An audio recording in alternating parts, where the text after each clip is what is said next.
इस सभा में उपस्थित आरा चमातू के इस पावन धरती पर और सच कहिए तो इस मजबूर धरती पर उपस्थित मेरी माताएं, मेरी बहनें, मेरे भाई, मेरे बंधु, हमारे पिता तुल्य जितने भी बुजुर्ग लोग हैं, आप सभी को मैं झारखंडी जोहार करता हूं, आप सभी को प्रणाम करता हूं। मैं जानता हूं जो दर्द आपके आंखों में दिख रहा है, मैं समझता हूं जो विवशता, जो मजबूरी आपके चेहरे में सिकन के तौर पर दिख रही है, मैं दर्द समझता हूं। मैं जानता हूं कि एक 40 साल और एक 35 साल की दिखने वाली हमारी बहनें, जो कि जिनका लुक बिल्कुल यंग होना चाहिए, आज लगता है जैसे कि 60 साल की बूढ़ी हो गई है। मैं उस विवशता को समझता हूं, मैं उस मजबूरी को समझता हूं, और आपके छाती में जो हुक है, आपके छाती में जो दर्द है और जो विवशता है, मैं समझ रहा हूं उस बात को। आज इस कार्यक्रम के आयोजन में उपस्थित हमारे जितने भी क्रांतिकारी साथी हैं, सबसे पहले मैं उन सभी को धन्यवाद देना चाहूंगा कि ये जो आपने महायज्ञ का आयोजन किया है। जब कोई यज्ञ का आयोजन होता है उसमें 50 लाख 60 लाख रुपए खर्च होता है, लेकिन मेरे दादाजी बोलते हैं कि यज्ञ तो पूरा हो जाता है, लेकिन वह आदमी बहुत महान होता है जो सबसे पहले दिल से बोलता है कि इस गांव में यज्ञ होना चाहिए। तो वैसे क्रांतिकारी साथी जिन्होंने यह सोचा कि जेल कैंप का यहाँ एक प्रतिनिधित्व मंडल का एक कार्यक्रम होना चाहिए, वैसे साथियों को मैं खास करके धन्यवाद देना चाहूंगा कि आपने पहली बार यह चीज सोचा। बारिश आ रही है, मैं सीधा अपने संबोधन में आता हूं। मैं आपसे यह विश्वास दिलाना चाहता हूं कि ये जो राजनीतिक चेतना, ये जो राजनीतिक पार्टी हम लोगों ने खड़ा किया है, बारिश है तो आप मंच पर आ जाइए, अगल बगल में यहीं सब लोग भीगेंगे और यहीं पर सब कोई सुनेंगे, और नहीं होगा तो हम लोग बारिश में आ जाते हैं। सब लोग बात सुनिए, अंदर आ जाइए, मंच के अंदर आ जाइए। आपको ऐसा लगता है कि बारिश है तो हम ही लोग बाहर आ जाते हैं, आ जाइए, आ जाइए सब लोग, कोई दिक्कत नहीं, काफी जगह है, आज ऊपर आ जाइए, मंच में काफी जगह है। मैं आपको निश्चित तौर पर बोल रहा हूँ, जहाँ कहीं भी होंगे हम लोगों का संबोधन सुन रहे होंगे, हाँ वो तिरपाल को ऊपर उठा लीजिए। साथियों, आप जान रहे हैं कि कमोवेश पूरे झारखंड में आवाज जा रहा है कि नहीं? आवाज जा रहा हो, आवाज जा रहा हो कि नहीं? बस ये पानी का है, आधा घंटा में चल जिसे मिल तो कंपनियन के बाहर भेजना है, सुन में आ रहा कि नहीं? चलिए ठीक है। सबसे पहले आपको जानकारी के लिए बता दें कि आप मानव जीवन में आए हैं। कोई नेता, कोई अभिनेता, कोई व्यक्ति, कोई पार्टी आपको हक अधिकार बाद में दिलाएगी। सबसे पहले आपको हक और अधिकार के लिए खुद आगे आना होगा। हम ये आपसे कहने आए हैं कि जब यहाँ आरा चमातू के धरती पर जब मगध कोलियरी यहाँ पहुंची तो लोगों में आम जन में ये आम बात, खास बात पूरे रामगढ़, पूरे हजारीबाग, पूरे झारखंड में गया कि हो अब आरा चमातू वालन के पारभन हो, अब तो हुआ कोयला निकले लगल हो, अब घरे घर फॉर्च्यूनर, घरे घर स्कॉर्पियो हो। तो सब लोग के मन में ये भाव आया। हम बोले बढ़िया बात है, हम लोग विस्थापित गांव बहुत देखे हैं, बंजी देखे हैं, घाटो देखे हैं, सौंदा देखे हैं, सियाली देखे हैं, करमा देखे हैं, चैरी देखे हैं, सब देखे हैं, लेकिन सबके मन में एक भाव हुआ कि आरा चमातू, अगल बगल कुंडी बस्ती, जितना बस्ती है यहाँ पर, चाहे वो आरा हो, चमातू हो, अहुरिया हो, अमरवाटी हो, देवगढ़ा हो, कुंडी हो, मासीलांग हो, सब लोग बोला कि अब यहाँ लोग के आदमी का जीवन है तो बदल जाएगा। सब लोग बोला, लेकिन साथियों बहुत दुख के साथ कहना पड़ रहा है कि हम लोग के माता पिता सबको जानते हैं कि 2 एकड़ में वो नौकरी मिलेगा, सही है कि नहीं? सब लोग ये जानते थे,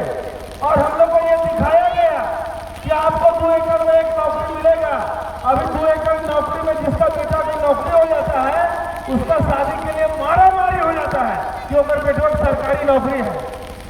तो हम ये कहना चाहते हैं कि जब सीसीएल नौकरी देती है तो सीसीएल का नौकरी हम लोगों के लिए सिर्फ खाना पीना का बात नहीं है। सीसीएल जब हमारे परिवार में एक नौकरी देती है तो सीसीएल हमारे लिए धर्म के जैसा है। हमारा माँ बाप दादा का बोल के गया है कि अगर नौकरी सरकारी एक हो तो 3-3 लोग पीढ़ी सुधर जी तो सब आवाज जमातू वाले लोग यही धोखा में रहे कि घरे घर हम इनकी नौकरी हो जाए। यही धोखा में है कि नहीं है? हमको लगता है सब लोग यही धोखा में रहे, हाँ कि नहीं? लेकिन देखिए, जैसे कहावत नहीं है कि लोग बोला कि नहीं अंग्रेज का शासन है, लेकिन अंग्रेज से यहाँ ब्रिटिश ईस्ट इंडिया कंपनी का शासन आ गया। बोला तो लोग कि यहाँ सीसीएल का शासन होगा, लेकिन शासन पीछे के दरवाजे से किसका आ गया? बीपीआर का शासन आ गया। सही है कि नहीं है? बताइए, हमारा झारखंड का आदमी 10,000 12,000 रुपये महीना के लिए पागल है, 8,000 नौकरी के लिए। अरे 8,000 में क्या होता है? टाइगर का संदेश है पूरे झारखंड में। ठीक है, तुम आते हो दिल्ली से चल के, तुम आते हो कर्नाटक से चल के, तुम आते हो साउथ इंडिया से चल के, तो जमीन हमारी है, पूंजी तुम्हारी है। बात आधा आधा पर होगा, चाहे मुनाफा का हो चाहे नौकरी का हो, बात आधा आधा पर होगा। और अगर आधा आधा पर नहीं होगा तो तुमको अपना जमीन नहीं खोलने देंगे, और अगर जबरदस्ती खोलोगे तो यही जमीन पर तुमको दफन कर देंगे, यही जमीन पर दफन करेंगे। तुम मौत का बात किसको जलाते हो? 1855 से लेकर के 1947 तक, और उससे पहले जो हून क्रांति से लेकर चांद भारत से लेकर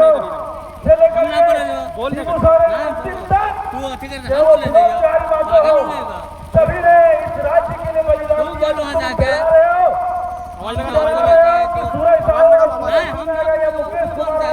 मार देंगे। अरे गोली खाना हमारा इतिहास है, हमारे पूर्वजों ने हमको सिखाया है गोली खिलाना। तुम्हारी क्या हैसियत है, तुम्हारी क्या औकात है कि गोली से डरा रहे हो? लेकिन फिर भी एक बात आपके चेतना के लिए कहेंगे कि जब अपने मानव जीवन में हम और आप आते हैं तो हम लोग का प्रथम जो धर्म है जिसके लिए हम लड़ते हैं, रोटी कपड़ा और मकान, जब समय बढ़ा तो उसमें एक और शब्द लग गया, रोटी कपड़ा और ज्ञान।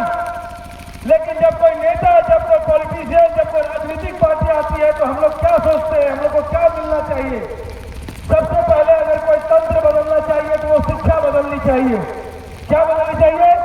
शिक्षा बदलनी चाहिए। मैं दावे के साथ कह रहा हूं कि जिस जमीन ने खोद करके कोयला निकाला, जिस माताओं और बहनों ने, आरा जमातों की धरती की माताओं और बहनों ने इस जमीन से, हमारे पूर्वजों ने वर्षों तक इस जमीन को बचाया, आज उसके भी बच्चे सरकारी स्कूल में पढ़ने के लिए मजबूर हैं। अरे जमीन हमारा चला गया, कोयला हमारा निकाल रहे हो तो दिल्ली में मेरा बच्चा, चाहे रांची में हमारा बच्चा डीटीएस स्कूल में क्यों नहीं पढ़ रहा है? अरे अब हम तो कंपनी से कहना चाहते हैं, अब हम कंपनी से यह कहना चाहते हैं कि कोयला का उत्खनन तभी होगा यहाँ पर जब डीएवी और डीपीएस ऐसा सबसे पहले हमारा घर के बच्चा लोग को निकाल दो, वहां पढ़ाओ। सबसे पहले शिक्षा दो। अगर शिक्षा होगा तो जातिवाद खत्म होगा। शिक्षा अगर सबको बराबर मिल जाएगा तो आरक्षण खत्म होगा। और अगर शिक्षा सबको बराबर मिलेगा तो कोई महिला नहीं होगा, कोई पुरुष नहीं होगा, हर कोई इंसान होगा, हर कोई नौकरी करेगा। तो सबसे पहले हम लोगों को शिक्षा दो। दूसरी बात कि अगर देने आए हो, वेलफेयर में काम करने आए हो तो बताओ कि जिस 2 एकड़ में हम आलू उपजाते थे, मकई उपजाते थे, जिसमें हम कोई मल्लू उपजाते थे, जिसमें तीसी और सरसों उपजाते थे, जिसमें हम चावल उपजाते थे, वो जमीन के बदले पहले जमीन दो, जोतने लायक और खेत जो पहले जमीन दो, तब इस जमीन को कोड़ने देंगे, नहीं तो नहीं कोड़ने देंगे। जमीन के बदले पहले जमीन दो। जब फॉरेस्ट का जमीन लेते हो तो जंगल के जमीन के बदले जमीन खरीद के देते हो, तो जब हमारी जमीन लेते हो तो हमारी हमारी जमीन क्यों नहीं देते हो? सवाल तो ये है। तो आज आप लोगों से बारिश बहुत तेज है, हम निवेदन करने आए हैं, आग्रह करने आए अपने माताओं और बहनों से, खास करके अपने युवा क्रांतिकारी साथियों से। साथियों, कोई भी लड़ाई, कोई भी आंदोलन बलिदान मांगता है। ये जो कंपनियां यहाँ पर आती है, एक समीकरण के साथ काम करती है। ये सबसे पहले और सोचने का काम लेती है, हजारों करोड़ का काम होता है, हजारों करोड़ का काम होता है। पहले सीएम को कमीशन देते हैं, उसके बाद संबंधित डीसी को कमीशन देते हैं, फिर एसपी को कमीशन देते हैं, फिर डीएसपी को कमीशन देते हैं, फिर ऐसे दरोगा को कमीशन देते हैं, और कुछ दोगला लोग अपना ही गांव में पैदा लेता है उसको भी कमीशन देते हैं। उसके बाद अपने माँ बहन बेटी जैसा सम्मानित हमारे जमीन का सौदा करते हैं और इसको खोल करके दिन रात ये लोग करोड़ों रुपए कमाते हैं। तो हम आरा जमातों के धरती से सबसे पहले ये आह्वान करना चाहेंगे हाथ उठा करके कि आज जेएमकेएम के पदाधिकारी टाइगर जयराम महतो के संदेश लेकर के आए हैं। सबसे पहले आप लोग बताइए कि इस कंपनी के खिलाफ आप सब लोग मिलकर के लड़ने के लिए तैयार हैं? तैयार हैं?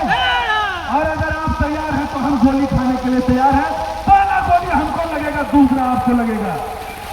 हम आपको ये बताने आए हैं, जिंदाबाद, जिंदाबाद, दूसरा पार्टी जिंदाबाद, पार्टी जिंदाबाद, जयराम दादा जिंदाबाद, जेएमकेएम के सदस्य जिंदाबाद, जिंदाबाद, जिंदाबाद। हम ये कहने आए हैं कि आप हमारे ताकत बनेंगे, हम आपके सुरक्षा कवच बनेंगे, और गोली आएगी तो पहले कवच को भेजेंगी, तब आपके तक जाएगी। हम ये बताना चाहते हैं, और हम यह भी बताना चाहते हैं कि जब तक इस आरा जमातों के एक एक घर के नौजवान को जब तक ये भिटियार कंपनी रोजगार नहीं देती है तब तक इसको काम नहीं करने देंगे। एक एक हम लोग कहने आए हैं कि तुमको बुला करके नौकरी देना होगा। तुमको भीख मांगने नहीं जाएंगे, तुमको जमीन दिया है, कॉलर पकड़ के नौकरी देंगे। और तुम्हारे पास का औकात नहीं है कि तुम हमको रोक लो।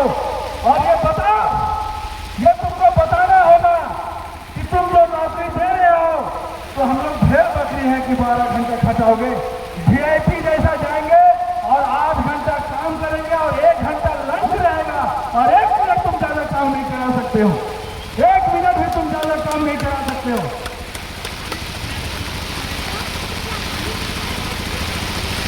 हम ये कहेंगे कि बारिश तेज है, जो लोग किसी पेड़ के नीचे हैं वो पेड़ से हट जाइएगा, वज्रपात हो सकता है। और जो लोग नीचे हैं वो लोग मंच में आ जाइए। कहते हैं कि अगर मगध को यहाँ माइनिंग करनी है तो तुम बताओ कि हमारा स्कूल कहाँ है जहाँ हमारे बच्चे पढ़ेंगे। तुम बताओ कि जो हमारे युवा लोग जो बेरोजगार हैं, चाहे वो टेक्नीशियन है चाहे नॉन टेक्नीशियन है, सबसे पहले तुम नौकरी दो, उसके बाद तुमको खनन करने दिया जाएगा। तुम ये बताओ कि जो लोग टेक्निकल नहीं है उसको टेक्निकल हैंड देने के लिए तुम एक भी कॉलेज या ट्रेनिंग सेंटर बनाए हो? नहीं बनाए हो तो क्या खाली यहाँ बाप का है कोयला जो खोलने आए हो? खाली कोयला चाहिए। और इस मंच के माध्यम से हम कह देना चाहते हैं, ये जो देश है संविधान के 3 स्तंभ से चल रहा है, चाहे वो कार्यपालिका हो, न्यायपालिका हो, और सबसे इंपॉर्टेंट विधायिका। विधायिका का मतलब है कि जो लोग सांसद हैं, विधायक हैं, जो कानून बनाते हैं, उनका काम है आवाज उठाना, चाहे संसद के माध्यम से उठे, चाहे जनता के संसद के माध्यम से उठे, चाहे लोकसभा में उठे, राज्यसभा में उठे। लेकिन कार्यपालिका में एसपी, डीएसपी, दरोगा, बड़ा थाना प्रभारी, बीडीओ और सीओ आते हैं। हम उनको चेताना चाहते हैं इस मंच के माध्यम से कि भगवान बिरसा जब गुलाम कर रहे थे तो अंग्रेजों ने बहुत जुल्म किया उनके ऊपर, तब उन्होंने छापामारी आंदोलन किया। और इतिहास पढ़ लीजिएगा, उस छापामारी आंदोलन में झारखंड के तमाम क्रांतिकारियों ने रातों रात नवासी थाना को गुप्त कर दिया था। थाना कहां चल गया था, गायब हो गया था। हम पूरे प्रशासन को चेताते हुए कहते हैं कि आज जो नक्सलाइट शब्द है, ये जो नक्सली शब्द है, उसका बाप विस्थापन है। जिस आदमी का विस्थापन हुआ वो नक्सली बनने पर मजबूर हुआ। हम आपसे कहना चाहते हैं कि मगध गांव में मगध परियोजना जब यहाँ आई है तो मगध से प्रभावित होकर जितने गांव यहाँ से उठे हैं, आप उन लोगों को इतना मजबूर मत करिए कि हमारे युवा दूसरा रास्ता इख्तियार करें। हम आपको कहना चाहते हैं कि हमारे युवा मुख्य धारा से जुड़े रहे। इसके लिए कंपनी और इस गांव के लोगों के साथ एक बेहतर समाज स्थापित करिए। हम ये कहना चाहते हैं कि न सरकार लोकसभा से चले, न विधानसभा से चले, अब सरकार हमारे ग्राम सभा से चले, हमारे गांव से चले। हम ये कहना चाहते हैं कि आप कोयला उठाते हैं उठाइए, आप जमीन खोल रहे हैं खोलिए, लेकिन इस जमीन खोलने में लगने वाला एक एक गाड़ी, एक एक मशीन, एक एक ड्राइवर मेरे गांव का होना चाहिए। जब जमीन हमारा है तो मशीन भी हमारा होगा, उसका सारा पैसा RR चमातू के गांव का आएगा। क्यों बाहर का आदमी आएगा? यहाँ पर 300 गाड़ी डेली चलती है। कंपनी ये सुनिश्चित करे कि हर एक घर से 2-2 गाड़ी चलेगा, उसका जो पैसा है वो हम देंगे और EMI के तौर पर भी पैसा हम लोग देंगे। आप उसका भाड़ा दीजिएगा कि नहीं दीजिएगा? सारा जमीन हमारा, कोयला हमारा, और गाड़ी तुम कहां से लाओगे? साउथ इंडिया से लाओगे। ड्राइवर कहां से लाओगे? साउथ इंडिया से लाओगे। माइनिंग सरदार कहां से लाओगे? साउथ इंडिया से लाओगे। अगर यही रवैया रहा तो एक नियम को पटक पटक के मारने का काम करेंगे। हम लोग हौसले वाला आदमी नहीं है, हम लोग हौसले वाला जिंदाबाद,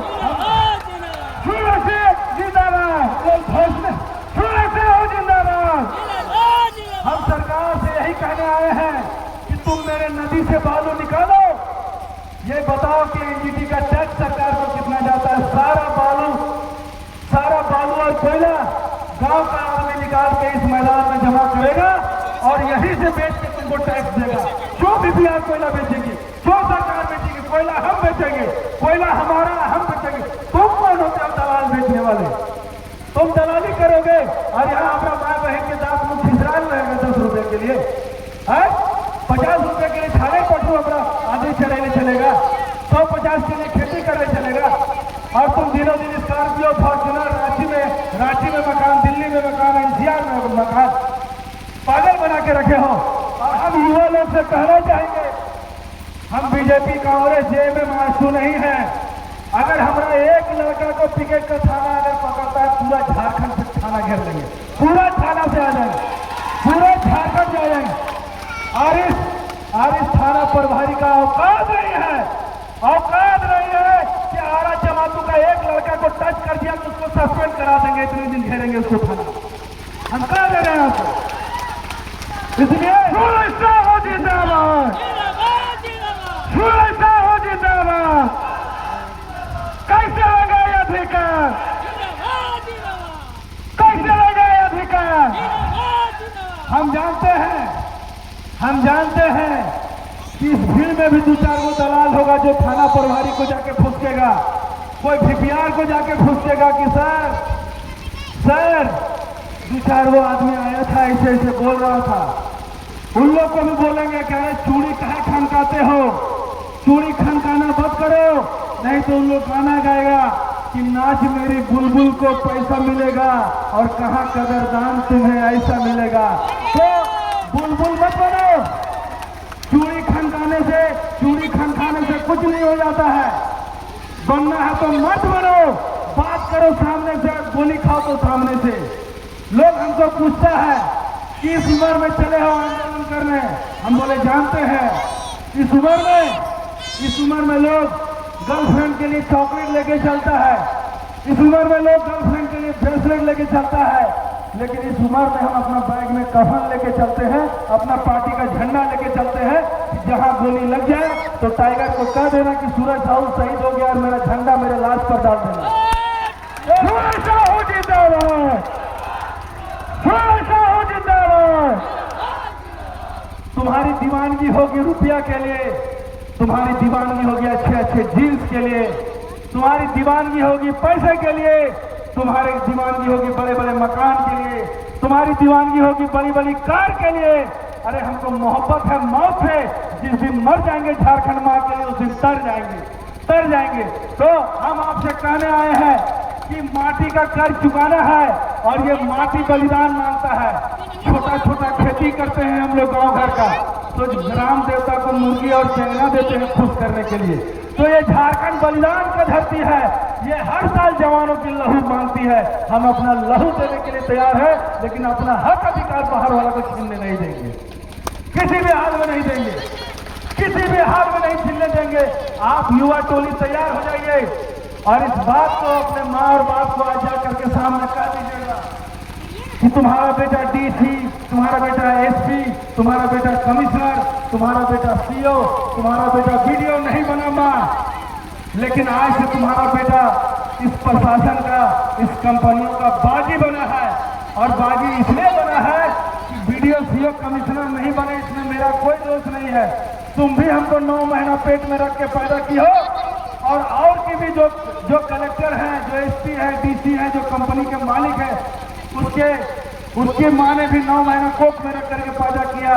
अंतर बस इतना है कि इन बाहरी लतियार हरामी किस्म के कंपनियों ने जो हमारे जमीनों को लूटा, उसके बदले में हम लोगों को अच्छा स्कूल नहीं दिया है, इसलिए तुम्हारा बेटा कलेक्टर नहीं, आज से बागी है। हो सकता है कि तुम्हारा बेटा को गोली लग जाए, लेकिन ये अंतिम पीढ़ी होगा गोली लगने का।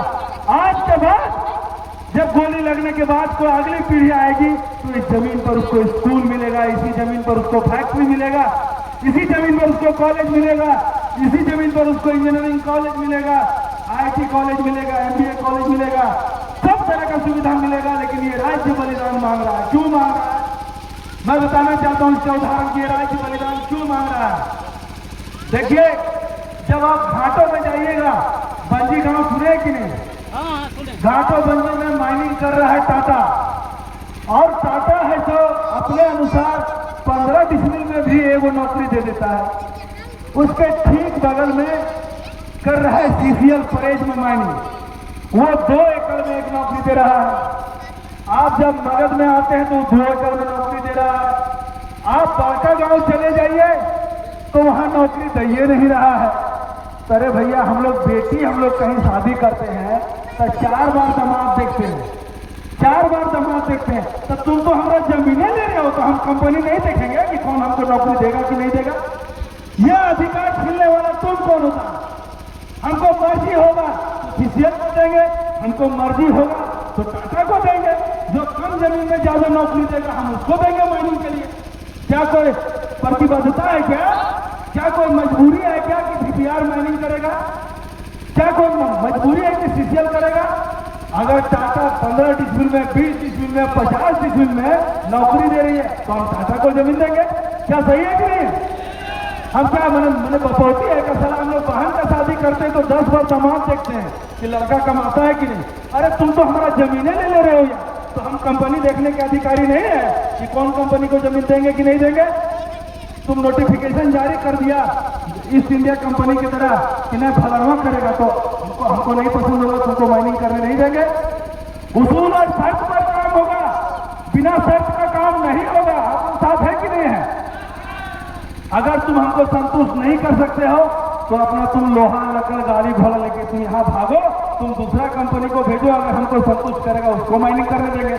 हम रोक तो नहीं रहे, हम रोक नहीं रहे, लेकिन अगर जबरदस्ती छाती पर चढ़ के काम करने का कोशिश करोगे तो आज ये लड़कों की जो टोली है ये कलेक्टर और एसपी बनने नहीं निकले हैं। अगर जबरदस्ती, क्योंकि हम इतना जानते हैं, मेरे पापा बोलते हैं कि अगर माँ और माटी चुनने का पारी आएगा बेटा तो माटी के साथ जाना। माँ 1 जनरेशन तुम्हारे साथ रहेगी, माटी 100 जनरेशन तुम्हारे साथ रहेगी। तो जब माँ और माटी की लड़ाई में हम लोग माटी को चुनते हैं तो तुम नौकरी के लिए हमको विवश नहीं कर सकते हो। हमारा पलायन हुआ है, हमारा विस्थापन हुआ। और आज के तर्क में लोग क्या बोलता है कि नहीं, पलायन सिर्फ उसको बोलते हैं कि एक आदमी जो जाकर के कलकत्ता के बाबू घाट में ठेला चला रहा है, झारखंड का आदमी, अहमदाबाद में टेक्सटाइल मिल में जाकर के काम कर रहा है, साउथ इंडिया में ऑटो चला रहा है झारखंडी, मुंबई में जाकर के ऑटो चला रहा है, बांद्रा में झारखंड के लोग। तो क्या पलायन सिर्फ यही है? अभी आरा जमातों का लड़का एक इंग्लिश मीडियम में अगर बच्चा को पढ़ाना चाहे तो वो हजारीबाग जाना पड़ता है, सही कि गलत? तो ये पलायन नहीं है क्या? ये पलायन है कि नहीं है? एक लड़का, एक माँ बाप जो अपना बच्चा को इंजीनियर बनाता है, इंजीनियरिंग का पढ़ाई कराना चाहता है, तो कॉलेज कहाँ? बंगलोर भेज रहा है। कहाँ भेज रहा है? मद्रास भेज रहा है। कहाँ भेज रहा है? पुणे भेज रहा है। कहाँ भेज रहा है? बॉम्बे। तो लड़का अगर इंजीनियरिंग कॉलेज नहीं होता लातेहार में तो वो पुणे जाता है क्या? तो ये पलायन नहीं है क्या? अब तो सुनिए, बच्चा को जमीन बेच करके दिल्ली मुंबई इंजीनियरिंग कॉलेज पढ़ने के लिए तो भेजे, और माँ बाप ये सोच करके भेजा कि बेटवा क्या प्लेसमेंट हो गया है, सालाना 10 लाख रुपया पैकेज वाला नौकरी मिल गई है। अब माँ बाप के एक नजर देखता है तो बेटवा तो इंजीनियर बन गया, लेकिन आप जो इंजीनियर बोलो ओकरा नौकरी भी कहाँ मिलता? पूना, मद्रास, चेन्नई, मुंबई, अहमदाबाद। तो जब पढ़ना भी है दिल्ली में, नौकरियों मिलता है दिल्ली में, तो झारखंड 40% खाली घास का बारे पैदा कर ले है, खाली कोयला चोरी करे ले। अगर कोयला ले जाना है तो 24 जिलों में 4 इंजीनियरिंग कॉलेज तुरंत बनाना होगा। टाइगर का फरमान है, 4 इंजीनियरिंग कॉलेज यहीं बनाओ, मेरा बच्चा यहीं पढ़ेगा। और टीसीएस हो, चाहे विप्रो हो, चाहे माइक्रोसॉफ्ट हो, चाहे एचपीएल हो, चाहे एचपी हो, जितना भी कैंपस है जहां मेरा बच्चा लोग इंजीनियर में बाहर 50,000 60,000 महीने में कमा रहा है, वो सारा कैंपस झारखंड के धरती पर बनना चाहिए, ताकि मेरा लड़का भी इंजीनियर यही बने और नौकरी भी झारखंड में ही करे। अरे महाराज, हम लोग तो बच्चा को इंजीनियर बना रहे हैं जमीन बेच करके कि माँ बाप के तनी बेटवा देखता है, और बेटा शादी नहीं किया है, बहू को लेके वो गया चेन्नई चले गए, कहा कि नौकरी हो वहां पर। अब जब इंजीनियरिंग करके वहां नौकरी कर रहे हैं तब तक पता चलो भी एक जगह जमीन दहेगा, तो उन्हें कमेलो और इन्हें दहेगा, तो वैसा क्या कमाना है जी? वैसा क्या कमाना है?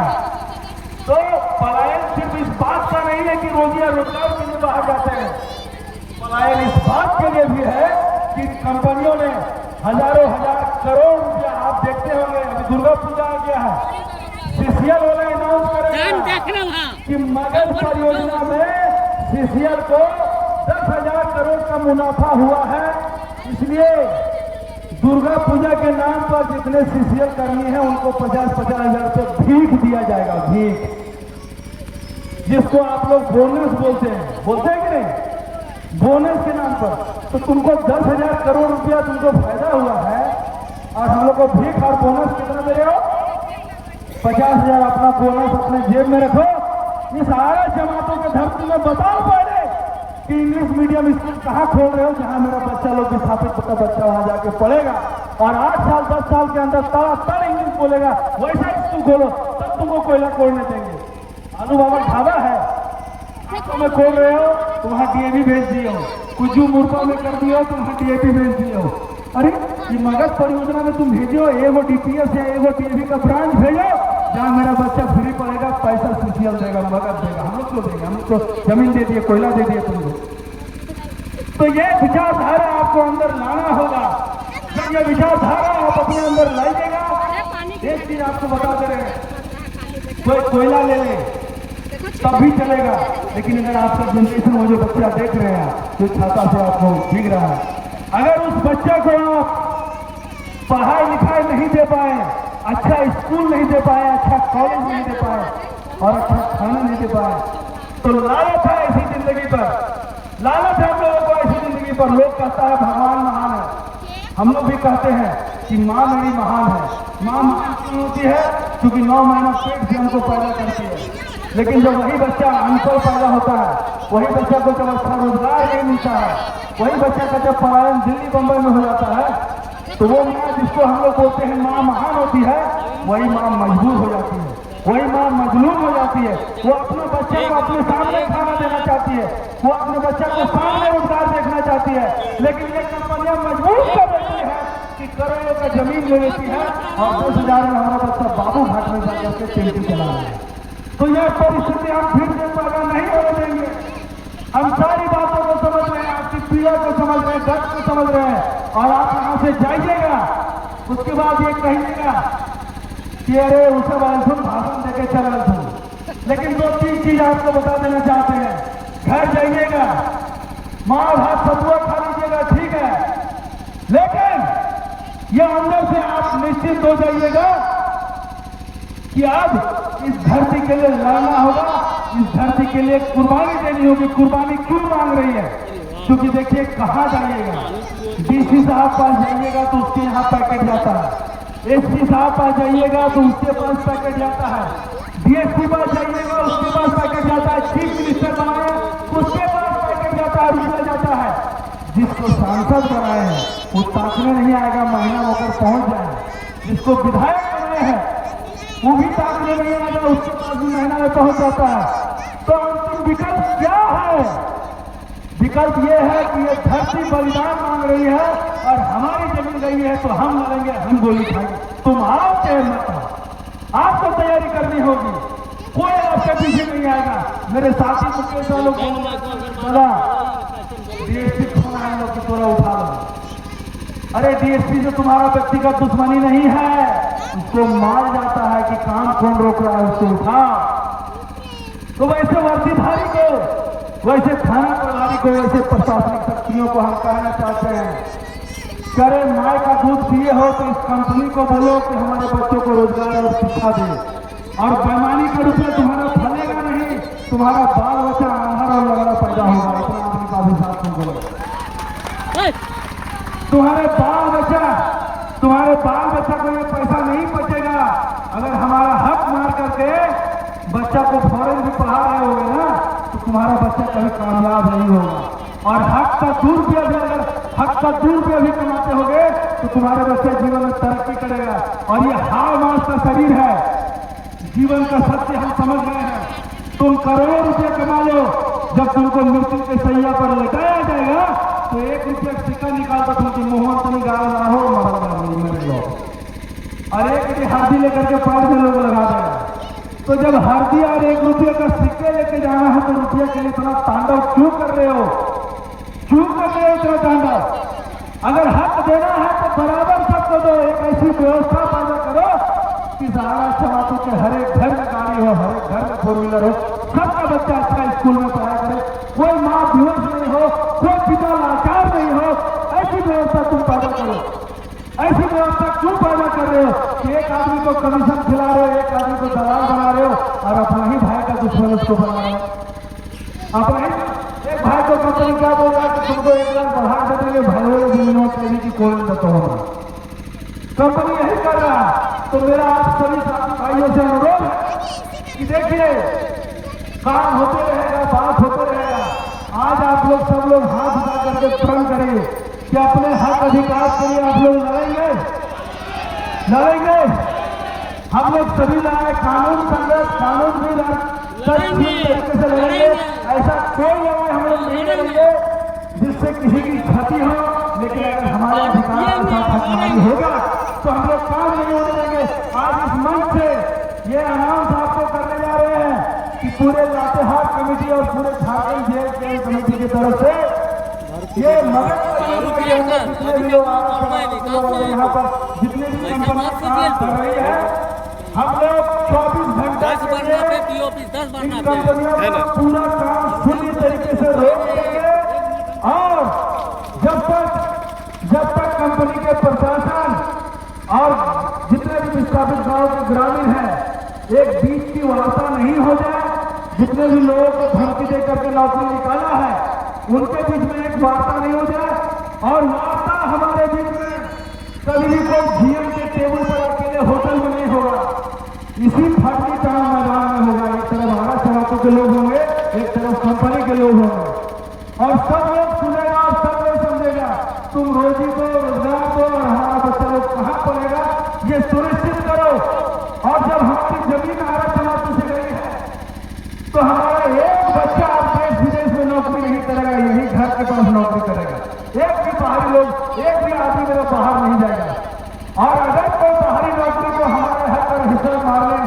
है और उसको नौकरी दिए हो तो जितना बाहरी है उसको तुरंत बाहर निकाले, और नहीं तो हम खदेड़ खदेड़ के कलर पकड़ के बाहर निकाले।